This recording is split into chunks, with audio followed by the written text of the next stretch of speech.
Est-ce que vous êtes, oui ou non, favorable à des États-Unis d'Europe? Est-ce que vous êtes, oui ou non, favorable à un modèle fédéral? Vous n'avez pas un truc un peu plus sexy à nous proposer? T'as pas écouté ce que j'ai dit? Alors, les États-Unis d'Europe, je crois que c'est dépassé. Alors, on revient en arrière, c'est-à-dire que cette idée de l'Europe communautaire, qu'il faut lui faire un grand bond, c'est accepté pour les 40 prochaines années. Ça sera un équilibre entre les institutions communautaires, qui sont le Parlement et la Commission, et les institutions qui représentent les États, c'est-à-dire le Conseil. Merci. Merci à vous deux. Oui, donc ça ne marchera jamais. Alors, l'Europe fédérale, c'est dans votre programme, mais en même temps, personne n'y croit, on dirait. Pourquoi? Dans ce débat, vous n'avez pas donné envie de faire une Europe fédérale, quoi. Vous avez dit c'est compliqué. Et alors? Vous dites, bah oui, mais vous avez dit c'est... La politique, c'est pas être le prestidigitateur.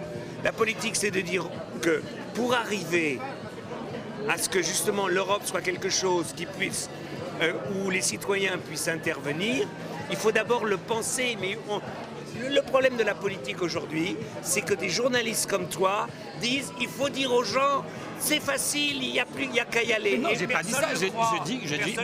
Je dis que là, vous ne donnez pas envie de faire une Europe fédérale. Si, on donne envie parce qu'on en débat et on se pose la question comment le faire.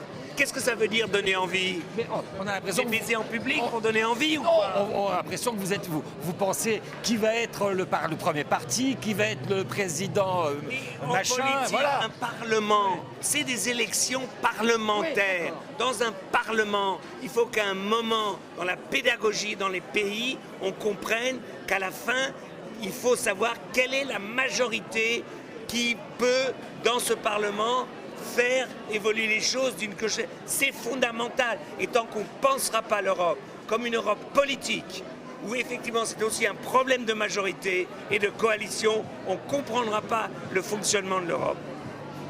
Le fonctionnement de l'Europe, j'essaie de le comprendre. On était sur une idée de rêve ce soir. On était là-dessus. Tu me casses les pieds. Oui, tu me casses les pieds. Vas-y. Tout le début, quand j'ai parlé de l'intervention que l'Europe propose, ce partenariat, quand j'ai parlé d'Israël, la Palestine, c'est du rêve ça, tu en parles pas, tu l'as déjà oublié, tu es tellement bloqué dans ta tête par la question que tu t'es demandé il y a 1h30 avant que tu arrives ici, que maintenant tu fais ton petit numéro. Oh non, c'est pas vrai, j'ai écouté, j'ai l'impression que vous êtes plutôt engoncé dans un problème de cette Europe, elle a vachement du mal à se faire. Il y a un sondage qui dit qu'il y a 34% des gens qui pensent qu'il faudrait envisager plus de fédéralisme.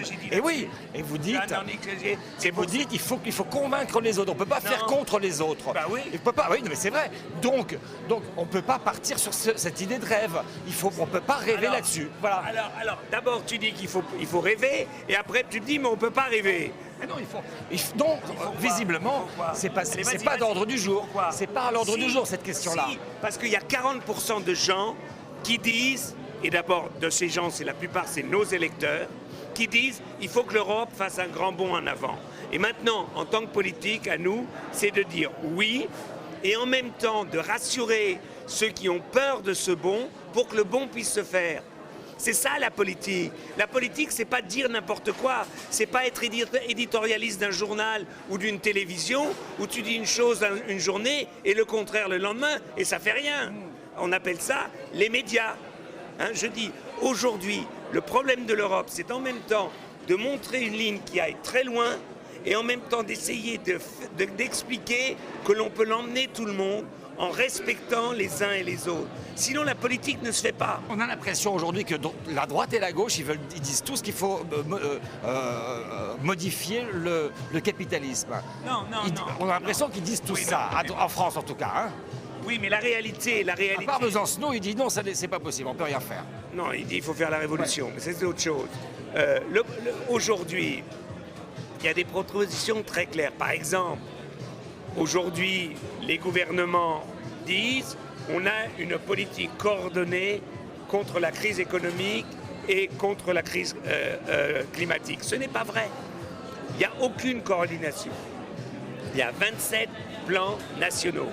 Et qu'aujourd'hui, le prochain Parlement doit dire nous voulons un grand emprunt européen qui transforme le capitalisme, c'est-à-dire qui transforme nos modes de vie, qui transforme surtout, qui transforme notre habitat, qui transforme l'agriculture, qui donne une perspective à une industrie automobile où il y aura moins de voitures Ouais.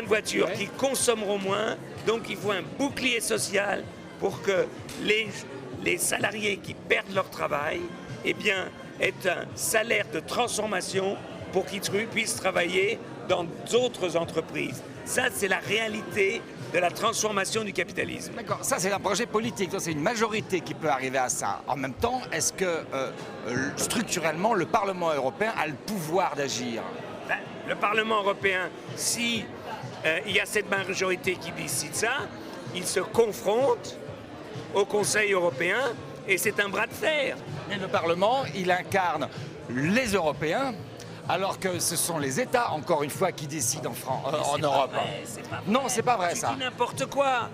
Sur toutes les lois, sur l'environnement, sur le marché, quand on a parlé de la directive des services et tout ça, c'est pas les gouvernements qui ont décidé. Ils avaient dit oui à la proposition Bolkestein. C'est le Parlement qui, en renversant cela, a renversé les majorités des gouvernements et a fait une autre loi. Les gouvernements, quand il y a compétence européenne, ne peuvent rien décider sans le Parlement européen. Bon, j'arrête de dire des conneries, merci.